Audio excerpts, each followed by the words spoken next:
Unaona sasa, lakini shida sasa imeanza. Maanake Jessica alivyofikisha miaka 18 alinyang'anywa uraia wake bila hata kukana. Hajawahi kukana Tanzania, lakini kanyang'anywa. Na mimi nauliza, je, hamuhitaji Jessica?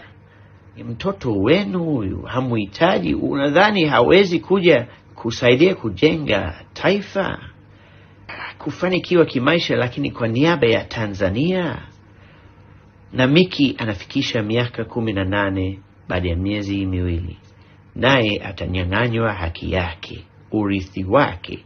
Eti unawaambia watoto wa diaspora, wa gaibuni, inabidi wakane. Hawataki kukana. Unaona, wana haki zao. Sasa inatisha sana huruma, kwa sababu Miki kwanza anataka kuwakilisha Tanzania kwenye michezo. Hamuhitaji Miki kweli? Yani, hawezi kukana Tanzania hata siku moja. Ucheka anavyopeperusha bendera. Alafu cha ajabu ni kwamba Jessica na Miki ni wa Tanzania aswa.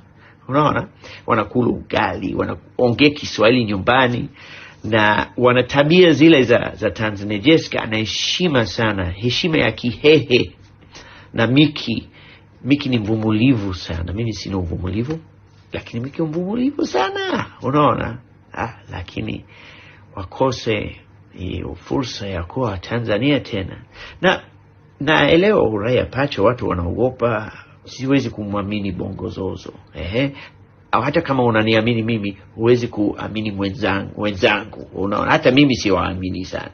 Siongee hilo swala.